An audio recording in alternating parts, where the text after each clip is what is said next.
Ang susunod na programa ay nagpapatuloy dahil sa ating mga partners and supporters ng Greg Durante Ministry.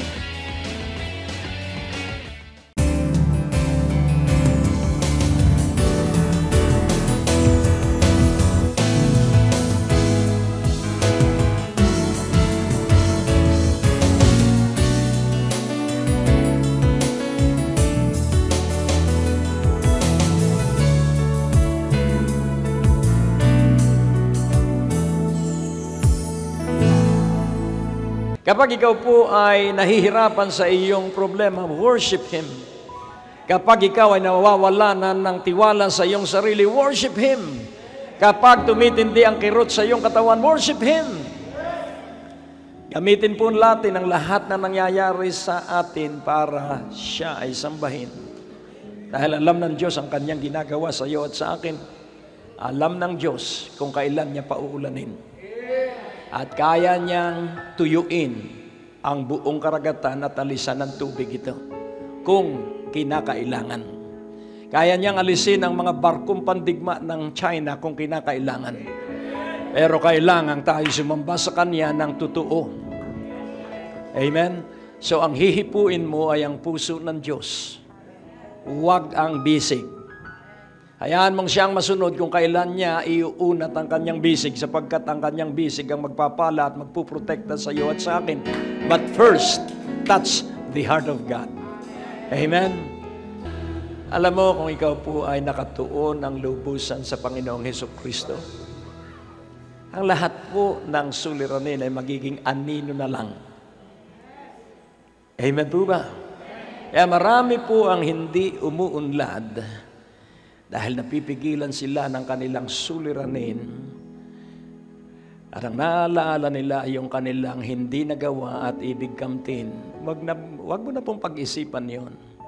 Ang mahalaga ay ang Panginoong Hesukristo.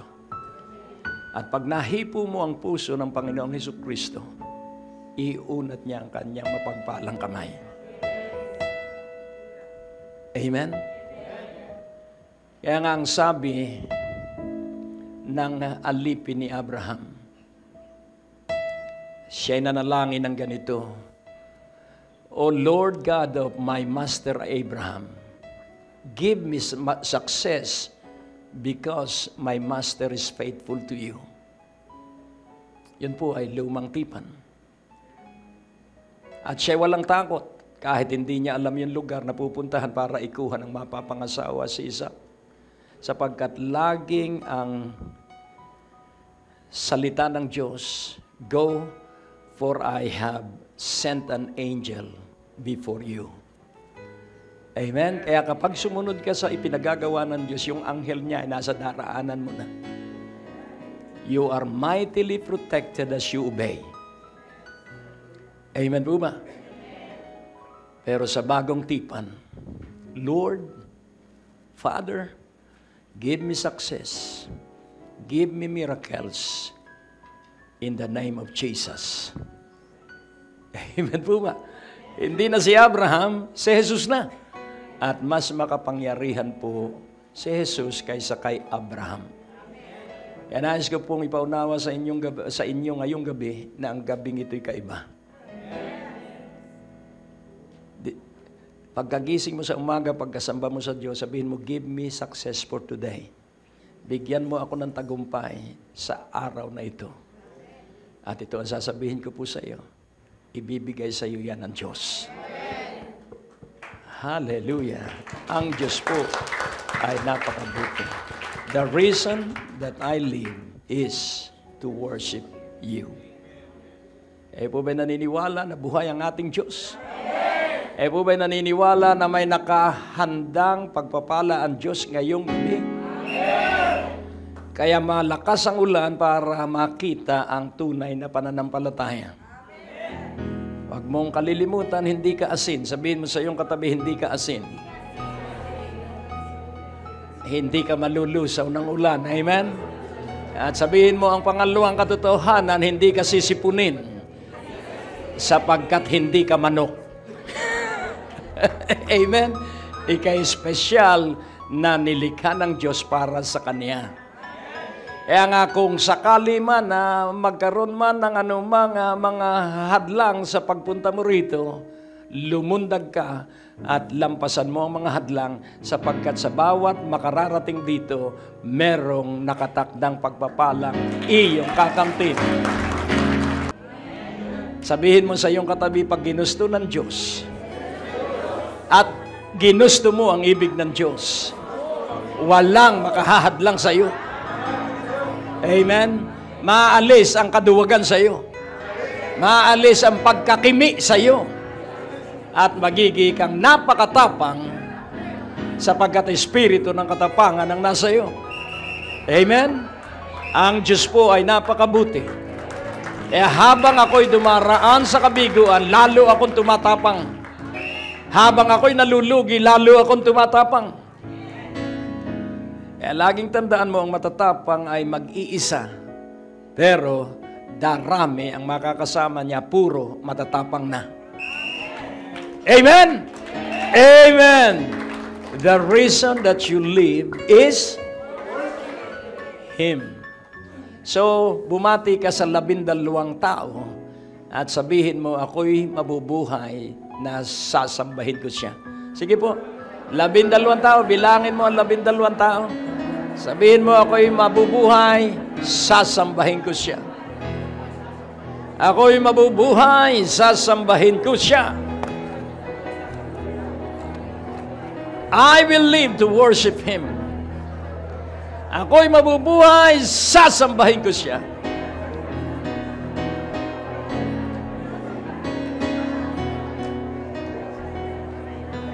Ngayong gabi, dahil kayo'y nakadalo, mababayaran ninyo ang inyong pagkakautang. Ngayong gabi, dahil kayo'y nakadalo, gagaling kayo sa arthritis at gout. Hallelujah! Ngayong gabi, espesyal na gabi ito para sa bawat isa sa atin. Ipalakpak ang mga kamay na yan at magdiwang sa Diyos. Hallelujah! Glory! Glory!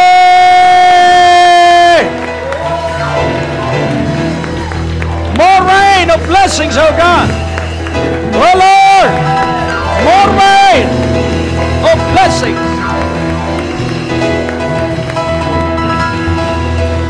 Hallelujah! Laging tandaan mo po, habang palapit ng palapit ang wakas ng mga panahon, titindi po ang kasamaan. Pero titindi rin ang pananampalataya ng mga tunay na mananampalataya sapagkat sa katindihan ng pananampalataya, irarapture ang simbahan. At kung sino man ang maiiwan sa inyo, may kaligtasan pa rin, pero matindi po ang pag-uusig sa panahong yon. Kaya kailangan makasama tayo sa rapture of the church. Amen? Sabihin mo, ako'y kasama. Amen. Palakpakan natin ang Diyos. Glory. Ang Diyos po ay napakabuti. Ang ating pag-asa, kaya tayo'y laging dapat maging masaya, tayo po ay dadagitin. Isang araw tayo dadagitin. Kaya hindi na ako nag-aabala pa sa China. Ang pinagkakaabalahan ko ay ang gawain ng Panginoon sapagkat napakagandang makipagniig sa Diyos. Dahil kahit anong gawin natin, ang Diyos po ang masusunod. Hindi po tayo. Kaya nga ang lahat ng pagsubok ay gamit para tayo maging maalab sa pakikipag-ibigan sa Diyos. Para wala na tayong aasahan kundi ang Diyos. At pag ang Diyos na lamang ang inaasahan natin sa kadadaloy ang pagpapala at yaman. Kapag ikaw ay natutong magtiwalang lubusan sa Kanya. Kaya ikay naririto dahil may ginagawa sa iyo ang Diyos. At maaaring hindi mo pa alam sapagkat kung alam mo, wala ka na rito. Laging tandaan po natin ang isang mahalagang katotohanan. That the plan of God for the future, He will not reveal this to CNN. No. He will not reveal this to the scientists. The plan of God will be revealed in the church. The blessings will come from God to the church, not from the world, Not from God to the world, but from God to the church. The revived church of Jesus Christ. Amen? Kaya nga, unawain mong mabuti, ikaw ay napakapala dahil linagyan ka ng Diyos ng alab na dumalo ng revival. If not for God, wala ka rito. Dahil yung alab mo ay galing sa Diyos. Sabihin natin, great day to live. Isa pa, great day to live. Great day to live. Sabihin mo, wala akong oras sa pagtatampo o sama ng loob. Nakasisira yon ng katawan at ng buhay at hadlang sa mga pagpapala. Kaya sabihin mo sa iyong katabi, dalis ay ang puso ko. Maliwanag ang aking budhi. Malinis ang aking isipan. Dahil ang kaligayahan ko ay si Jesucristo lamang. Amen! Amen! Hallelujah! So, smile muna, smile. Smile, God loves you. Amen? Ikunin mo yung ngiting yun. Ang Diyos po ay napakabuti. 6 muscles ang sinusuplayan lang ng dugo kapag ikay laging nakangiti. Kapag ikay nakasimangot, 76 muscles ang susuplayan ng dugo. Isip-isipin mo kung hindi ka mapagod nun. Amen? Kaya lagi kang umiti kahit may problema ka. Sabi ng awitin ng mundo, tawanan mo ang iyong problema. Pero hindi po natatapos sa pagtatawa. Yun po ang pasimula lang. At ngayong gabi, uunawa ko sa inyo, sang-ayon sa pagkaunawa ko, ang karagdagan sa pagtawa. Amen? Hindi po basta ngiti, dahil pag puro ngiti at walang gawa, ay baka parang baliw ka nun. Kailangan meron kang gagawin kapag ikay nakangiti. Amen? O, purihin ang Panginoon. So tayo po ay manalangin sapagkat napakabuti po ng Diyos. At kailangan lagi tayong nagdidiwang araw-araw sa kagalakan at katuwaan kahit ano ang nangyayari sa atin. Nais kong maunawaan mo ang napakahalagang bagay na hindi tayo, kundi una, ang kabutihan ng Diyos. It is not us, never us. It is only the goodness. It is only the mercy. It is only the justice. It is only the grace. It is only the favor of God that we shall live. Kabutihan, awa, hustisya, grasya, at pabor ng Diyos. Kapag itong 5 ito ay nasa iyo araw-araw, hindi ka po madadaig ng mga pagsubok. Laging maipapasa mo ang mga pagsubok. Laging mapagtatagumpayan mo ang mga krisis. Kaya napakahalaga na maunawaan mo kung paano mo ilalagay ang iyong sarili sa landas ng pagtatagumpay. Merong landas ng kabanalan at ang patutunguhan noon ay destinasyon ng tagumpay. A roadway to success, a roadway to the destiny of our success. Sandali tayong manalangin at ating hilingin sa Diyos ang makapangyarihang Kanyang pagsama at pagbibigay ng kapaliwanagan sa Kanyang salita. O Diyos, Ikaw ay aming Ama. At Ikaw ang pumili sa amin. At sa iyong anak, ginawa mo kaming iyong anak. Kaya't makapangyarihan na ang banal na Espiritu mo ay kumilos sa aming gitna upang kami ay matuto at makaunawa.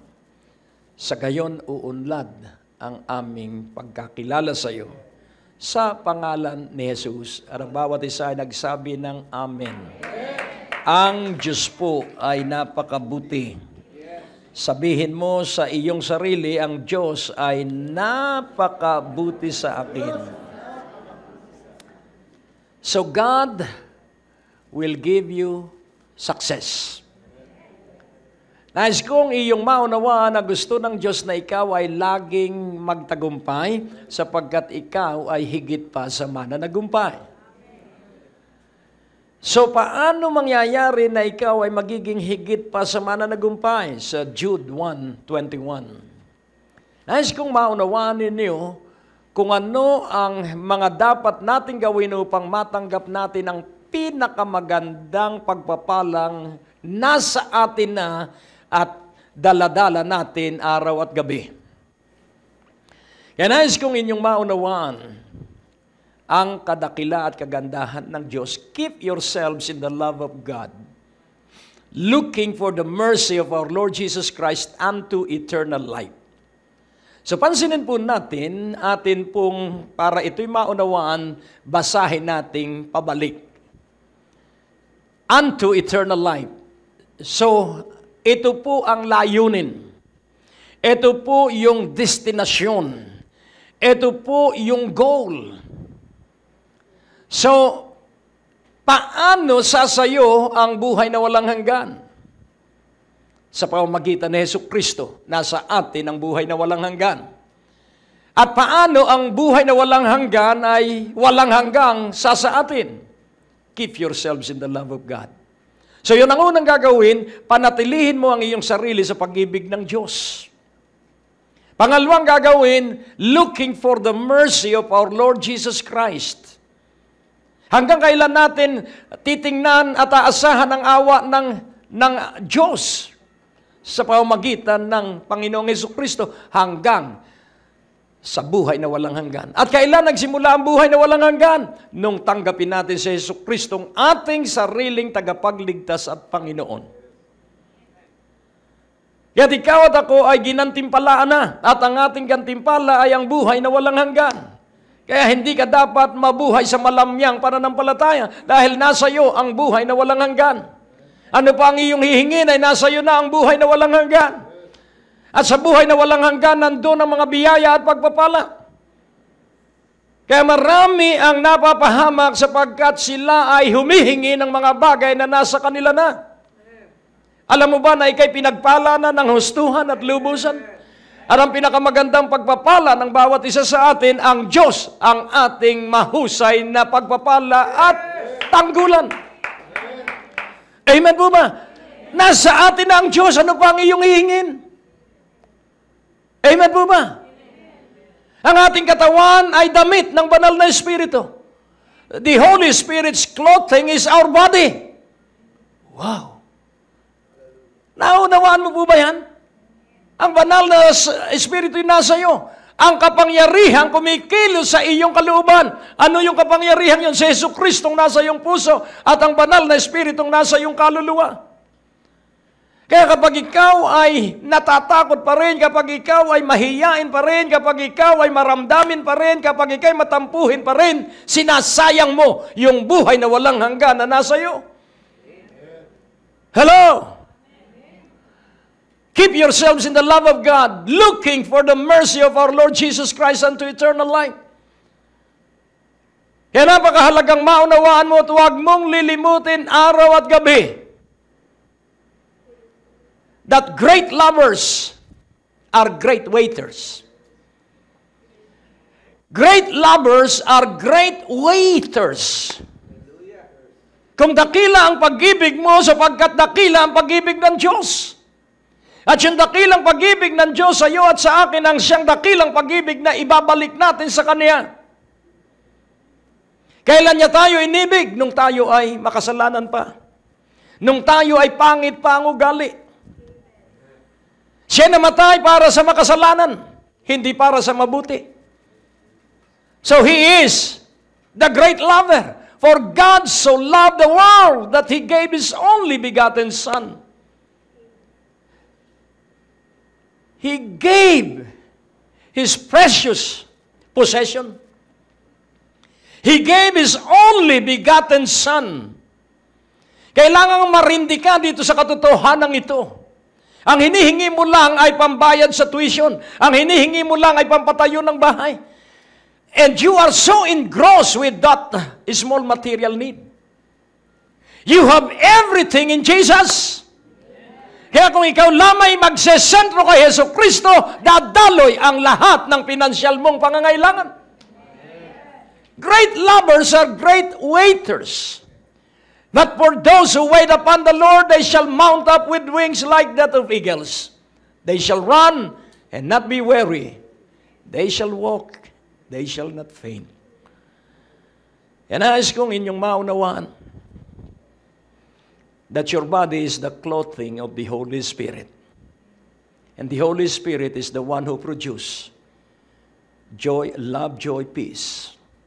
It is the Holy Spirit that will produce love, joy, peace, gentleness, faithfulness. So let the Holy Spirit produce His fruits through us.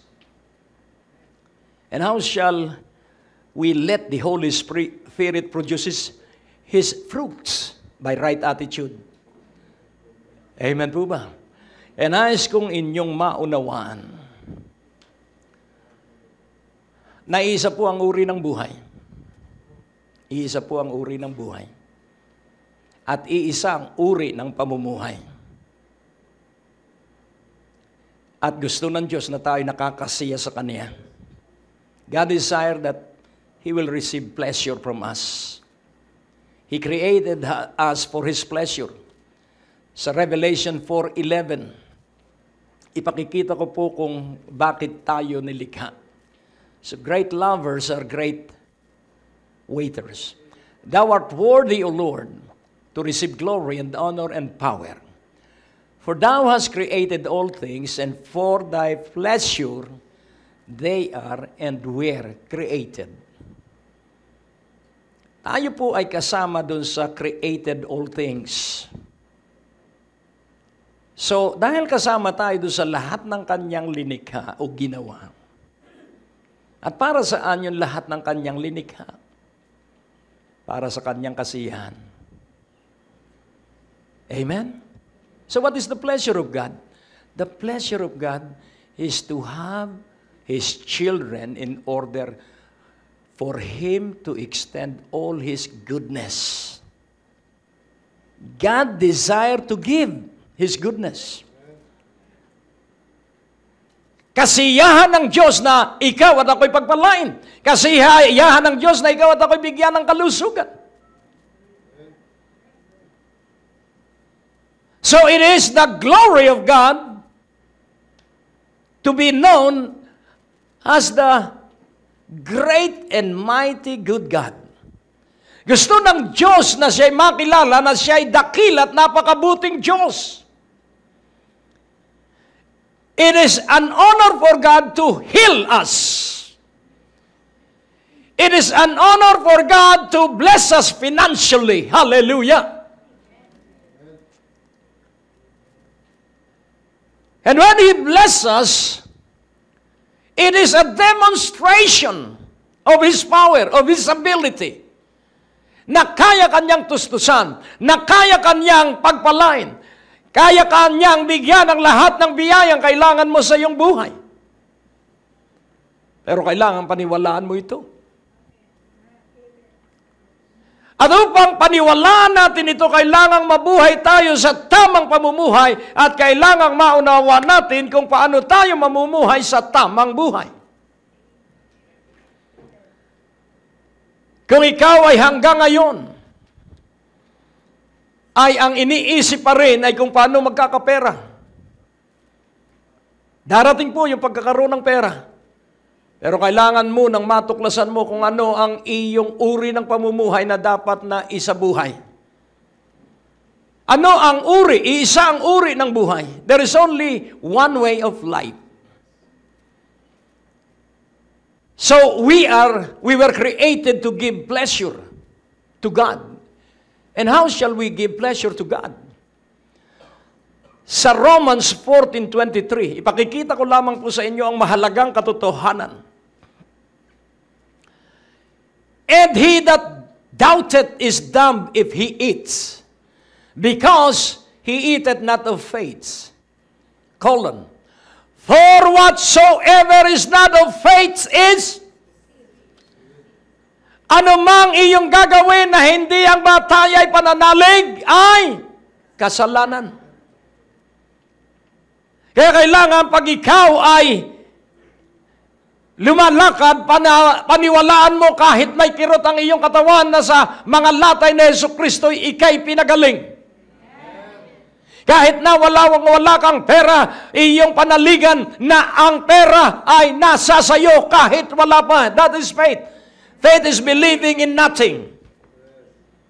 Faith has an object, and the object of faith is the Word of God. Amen. Hallelujah. Kaya nga unawain nating mabuti. Sa 2 Corinthians 5:7, isa po ang uri ng buhay, at ang uri ng buhay at pamumuhay ay ang pananalig. Pag hindi pananalig, hindi ito nakasisiya sa Diyos. For we walk, we live, our attitude, heart attitude is by faith, not by sight. So what is faith? You are looking into the invisible. You are believing the incredible based on the Word of God. And you are acting on the impossible. So incredible, invisible, impossible. Glory. So ang pananalig ay paniniwala sa wala. Sapagkat nalikha ang lahat ng nakikita mula sa wala. Mula sa hindi nakikita. So the object of faith is the Word of God. Satan is trying his very best for you not to read your Bible. Because Satan believes that if you read the Bible, you shall know the truth, and the truth shall set you free. Ang natapos na palatuntunan ay nagpapatuloy dahil sa inyong mga pinansyal na kaloob na ibinibigay sa Greg Durante Ministries. Tapos na naman po ang ating palatuntunan at nais po naming makarinig mula sa inyo. Maaari po kayo sumulat sa PO Box 4135 Manila o mag-text sa mga numero na nakikita nyo sa ating screen o tumawag sa mga telepono na inyo pong nakikita din sa ating mga screen, at handa po kaming makarinig mula sa inyo ng patotoo ng pagpapala at biyaya at tagumpay. At kung kayo po ay napagpala sa palatuntunang ito, maaari nyo pong ipadala ang inyong mga kaloob sa iba't ibang sangay ng Bangko de Oro sa buong Pilipinas at maihatid ang mabuting balita sa lahat ng panig ng bansang Pilipinas. At kung kayo po ay wala pang dinadaluhang panlingguhang gawain, inaanyayahan po namin kayo sa 2nd floor, Medicare Building, Ortigas Avenue, Green Hills, San Juan, alas 9:30 ng umaga at alas 4:30 ng hapon. Lahat po ay welcome sa gawain ito. At tuwing araw ng Biyernes, meron po tayong Night of Revival sa ganap na alas 6 ng gabi. Dito rin po sa Green Hills, San Juan. Magsama-sama tayo sa palatuntunang ito sa ganito rin pong oras at patuloy ninyong maranasan ang biyaya at kasapatan ng ating Panginoon, and it's always a great day to live.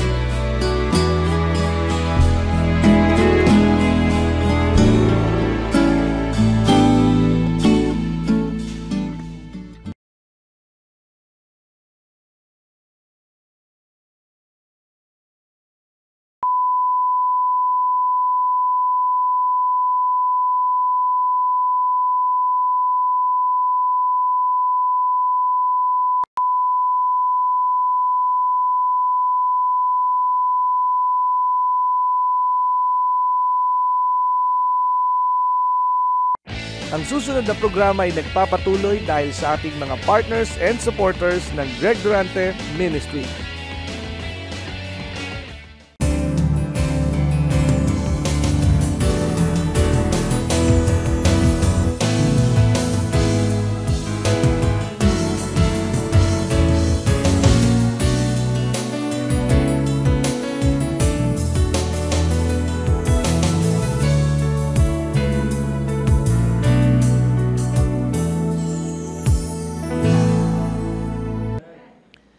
Separated from the Bible, there will be no truths in one's life. Kaya nga unawain mong mabuti, there is only one life, and it will never pass as long as we live. For we walk by faith, not by sights. Praise God. Hebrews 11:6. Hebrews 11:6. But without faith, it is impossible to please Him. For he that cometh to God. So what is faith? Coming to God. For he that cometh to God must believe that He is. That He is the creator of all things. That He is the great Jehovah Jireh. That He is the great Jehovah Rapha. That He is the great Jehovah Shammah. He is the Elohim. He is the El Elyon. He is the El Shaddai. Kailangan paniwalaan mo ang Diyos sa Kanyang kabanalan, ang Diyos sa Kanyang kapangyarihan, ang Diyos na pinanggagalingan ng lahat ng karunungan. Kaya kung ikay mangmang, lumapit ka sa Diyos at magkakaroon ka ng karunungan. Kung ikay walang alam, lumapit ka sa Diyos at bibigyan ka niya ng alam. Kung ikay walang-wala, lumapit ka sa Diyos at ikaw ay bubusugin at pupunuin. But first, you have to believe that God will supply all your need according to His riches and glory by Christ Jesus. You must believe that you can do the impossible through Christ who gives you strength. You must believe that the only fear that is acceptable to God is the fear of the Lord. Whew, glory. He that cometh to God must believe that He is, and that He is a rewarder of them that diligently seek Him. You have diligence because you attend every revival. You are obedient to God because you attend revivals. Hello? Then you will be rewarded. If not tonight, the other night. You will wait because God is faithful. God is trustworthy. Gagawin niya yung kanyang pangakong iyong tinatayuan. Oh, hallelujah. Kaya nga unawain mong mabuti. How shall you use your faith? What is the requirement for faith to work in your life? Sa Romans o Galatians 5:6. Galatians 5:6. For in Jesus Christ neither circumcision availeth anything, nor uncircumcision, but faith which worketh by love. So pansinin po natin yung circumcision at uncircumcision. Yun pong circumcision ay mga Hudyo by physical nature. Yun pong uncircumcision ay mga Gentile. So pansinin po natin, nagkaroon ng problema ang mga apostol. Dahil ang mga Kristiyanong mula Jerusalem ay gusto nila ay dumaan pa sa iba't ibang kaparaanan para maging anak ng Diyos ang mga convert ng mga Hudyo. Pero sa Antioch po ay ang mga hintil ay sumamba sa Diyos. Sa paraan na kakaiba sa pamamaraan ng mga Hudyo sa Jerusalem. Kaya sabi ng mga apostol sa Book of Acts, ito ang ating kapasyahan, na ang mahalaga, yun po yung sinasabi, neither circumcision, neither uncircumcision, but faith which worketh by love. Ang mahalaga ay na umiibig kay Hesukristo ang mga Hudyo at ang mga hintil na naging Kristiyano. Amen po ba? Kaya nga ating unawaing mabuti. Kailangang matutunan natin kung paano ang pananampalataya, ang pananalig ay tatrabaho sa iyong buhay. Kailangang wala kang kasamaan ng loob. Kailangan hindi ka naghihinanakit sa kanino mang tao, lalo na sa iyong pastor. Do not be a fool. Hello? Huwag kang hangal. Huwag kang mangmang. Ang sama ng loob ay huwag mong pagbibigyan. Masama na nga ang labas, sasama pa ang iyong loob. Anong mangyayari sa iyo? Masasakluban ka ng kasamaan. Pero kailangang maganda ang loob para ito'y lumabas sa labas. Amen po ba? Oh, purihin ang Panginoon.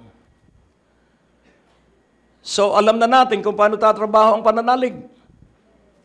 sa pamamagitan ng pag-ibig. Kailangan, kung ikay lalaking may asawa, at tiyakin mong asawa mo'y babae,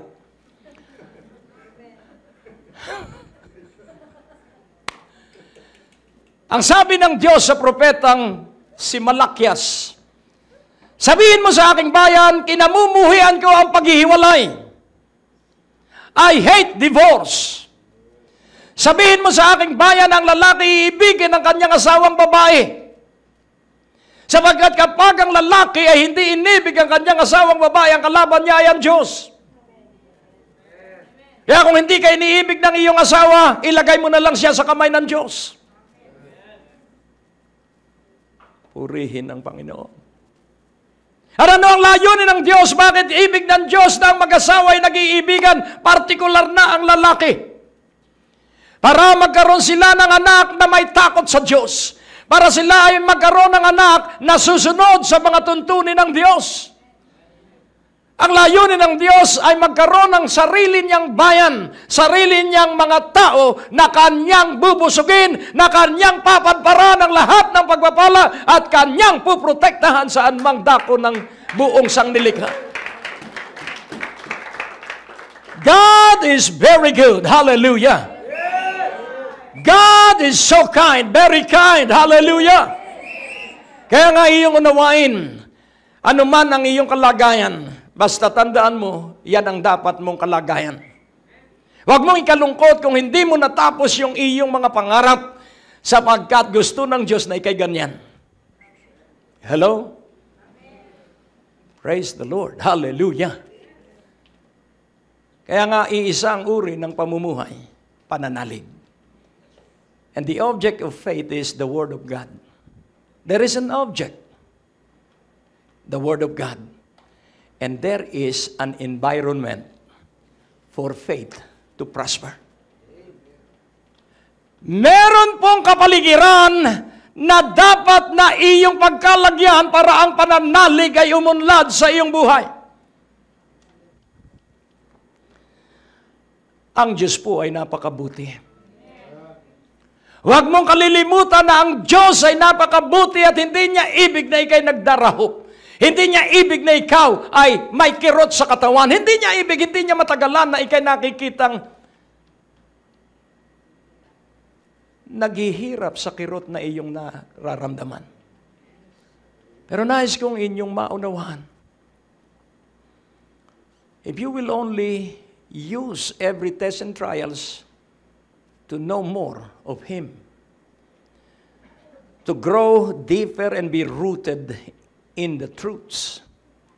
Kung gagamitin mo lamang ang bawat pagsubok para makilala mo siya at lumalim ka sa pagkakilala sa Kanya, magugulat ka na lamang isang araw.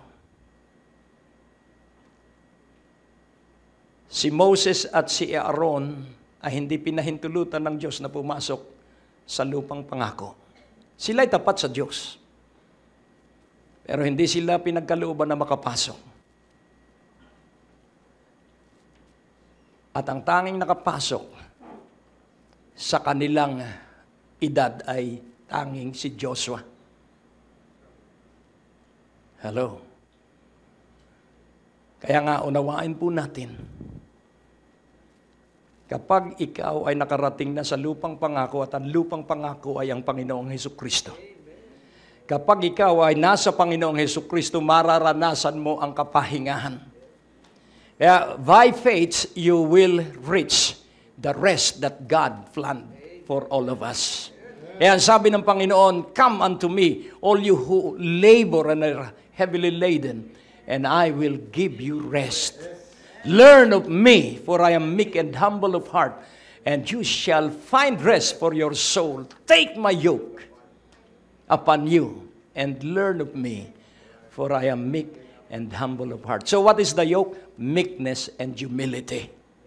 So if that meekness and humility is in your shoulder, ikaw po ay hindi matatalo ng mga pagsubok. Lalo kang tatapang. Amen. Hallelujah. Sapagkat may pangako ang Diyos na ang matapakan ng iyong pangyapak ay aking pagtatagumpayin. Ang mahawakan ng iyong kamay ay aking pagpapalain.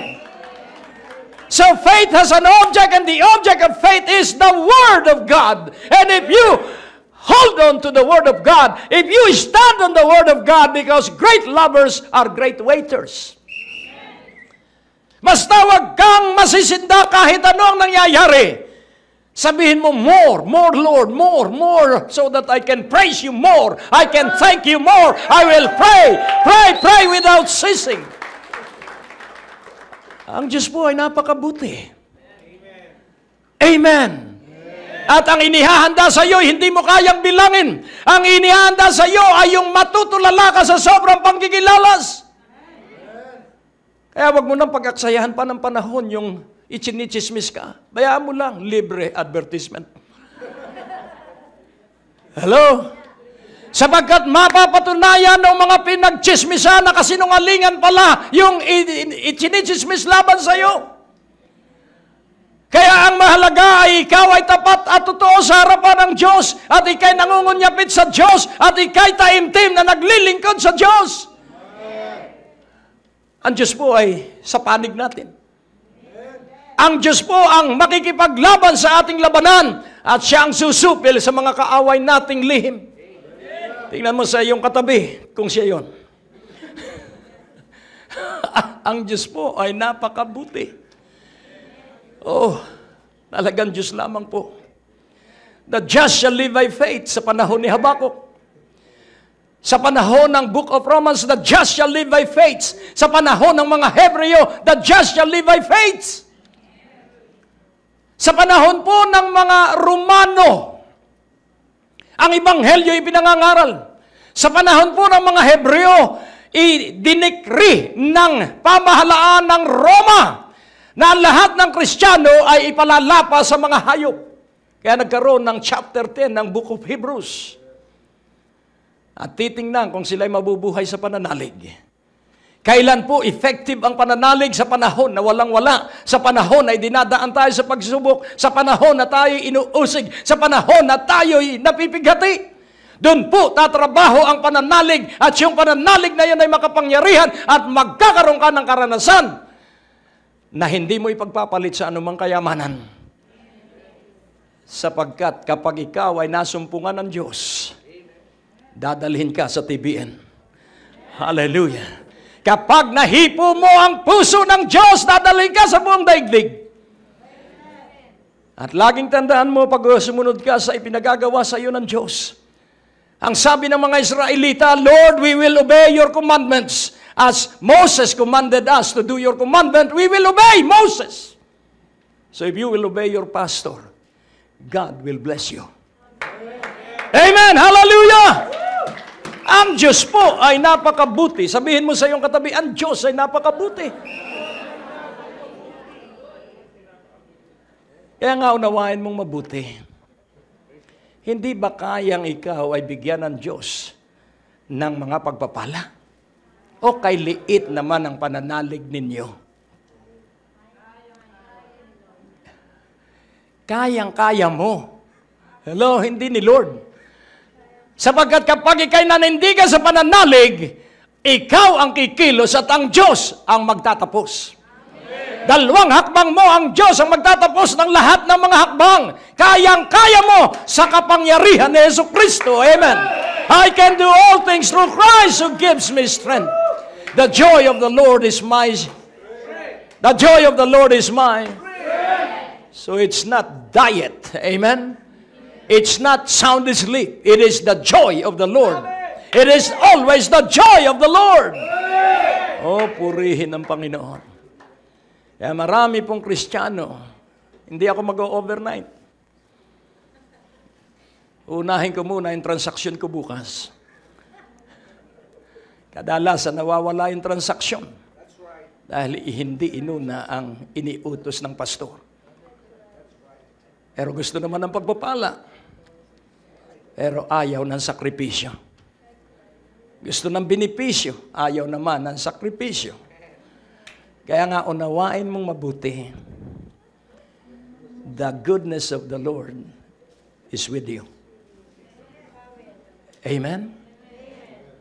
Kaya nga magsanay kang mabuhay sa pananalig. Kayo ba ay maniniwala sa sasabihin ko sa inyo? Makinig kayong mabuti. Pag inalis mo ba ang isda sa aquarium, mabubuhay ba ang isdang walang tubig? Pag nawala ang hangin, makalilipad ba ang ibon?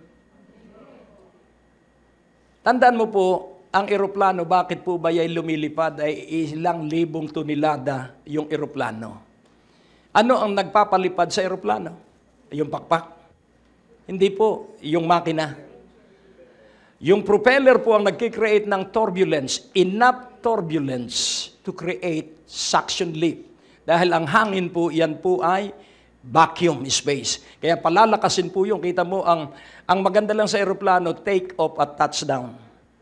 Hello? Nakasakay na kayo sa eroplano. Ang maganda lang ay enjoy. Pero hindi na ngayon. Sanay na kasi ako. Tinutulugan ko na lang. Yabang ano. Kailangan pag minsan may kaunting yabang. Amen. Para kayo'y mainggit. Amen. Hallelujah. Na tayong lahat ay pupunta sa Jerusalem. Amen. Hallelujah. Glory. Ngayon natin pong unawain. Ikaw ay may magandang kinabukasan. Sabihin mo sa iyong katabi, ikaw ay may magandang kinabukasan. Amen. Maganda ang iyong kinabukasan. Kaya ano ang iyong gagawin? Kung ang isda ay hindi mabubuhay kung walang tubig, at kung ang ibon ay hindi makakalipad kung walang hangin, ikaw ay hindi makakapanalig kung walang grasya. Hello? Kaya we need all grace so that faith will work. Ngayon, pansinin po natin, nagsalungatan ba si Pablo at si Santiago? Ang sabi ni Pablo, that we were saved by grace through faith and not of work. Ang sabi naman ni Santiago, faith without work is dead. Nagsalungatan ba yung dalawang aral na yon? Hindi po. Sapagkat yung kay Pablo ay tungkol sa kaligtasan, hindi ka maliligtas ng mabuti mong gawa. Hindi ka maliligtas ng koneksyon kanino mang tao. Ang kaligtasan ay tanging kay Hesukristo at ang kaligtasan ay sa pamamagitan ng grasya. At yung grasya kailangang panaligan mo. So the object of our faith is the Word of God, and the Word of God gives grace. Because Jesus Christ is full of grace and truths. Once you are saved, then your faith will produce work. So your faith is working not to be saved, but to show that you are saved. Ipakita na ikaw nga'y ligtas at ang mga ligtas mabait sa asawa. Ang mga ligtas mabait sa anak. Ang mga ligtas, ang mga anak ay magalang sa magulang. Ang mga ligtas ay mabait. Ang mga ligtas ay mapagpasalamat. Ang mga ligtas ay matapang. Because no coward, sabi ng Book of Revelation, can enter into the kingdom of heaven. Walang duwag na papasok sa kaharian ng langit. Ang papasok lang ay matatapang, walang bakla sa langit. Walang tumboy sa langit, kaya habang nasa lupa, ang bakla ay dapat maligtas. Ang tumboy ay dapat maligtas dahil kung hindi, siya'y tuloy-tuloy sa dagat-dagatang apoy. Hindi impyerno, hindi Hades, hindi Gehenna. Dagat-dagatang apoy, lake of fire, ang final destiny ni Satanas na Diablo. Kasama ang mga suwail. At ngayong gabi, palagay ko, walang suwail dito. Hello? Kaya kung ikay nasa suwa na, ikay umiwas na para hindi na maging ill. Hello? Kaya ngayon pa lamang ikay magbalik loob sa Diyos. Alisin mo ang sama ng loob. Alisin mo ang pagtatampo sapagkat hindi yan mabuti sa harapan ng Diyos. At tinitingnan ng Diyos ay hindi ang panlabas. Ang tinitingnan ng Diyos ay panloob. At tinitingnan ng Diyos ay ang laman ng ating puso, hindi ang laman ng ating bulsa. Oh, purihin ng Panginoon. Kaya nais kong iyong maunawaan at alam kong nauunawaan mo na. Nang uri lamang ng pamumuhay ay pananalig. At ang pananalig ay kikilos lang kapag ikay umiibig. At ang pananalig ay mangyayari lamang kapag ito ay laging ang batayan ay salita ng Diyos. So our environment is supposed to be grace. Kailangan tayo po'y takip ng grasya. Hello? We live by faith. We walk by faith, not by sight. Kaya hindi mo pakikiramdaman at hindi mo, dahil sa sabi ng 1 Timothy 3 at 2 Timothy 4, ang huling panahon ay mababatbat ng kasama at kasalanan.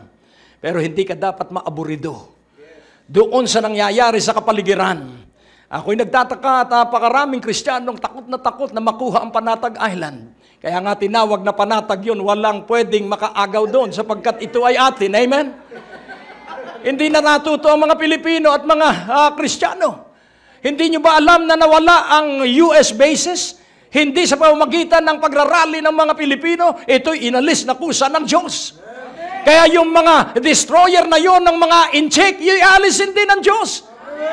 Kung ikaw at ako ay lalakad sa pananalig at ating gagawin ang ipinagagawa ng Diyos sa simbahan, sapagkat ang simbahan ang lugar ng mga anak ng Diyos na pag-asa ng Pilipinas. Ang pag-asa ng Pilipinas ay hindi kung sino-sinong tao. Ang pag-asa ng Pilipinas ay mga Pilipinong maalam sa Diyos.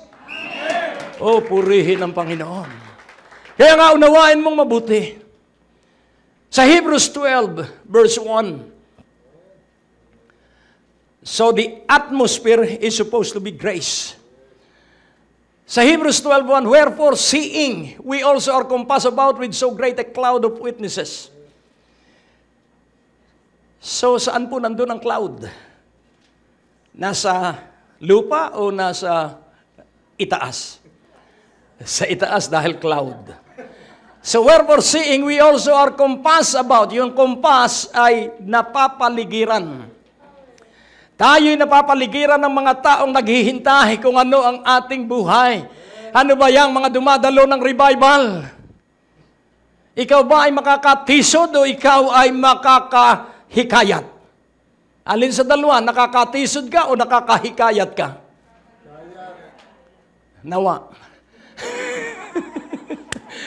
See, wherefore, seeing we also are compassed about with so great a cloud of witnesses, upang makahikayat ka, show that your body is united with your speech. Hello? Kung wala ka rin lamang mabuting sasabihin, magdala ka ng Scotch tape. You will learn silence when you are face to face with a talkative person. Hello?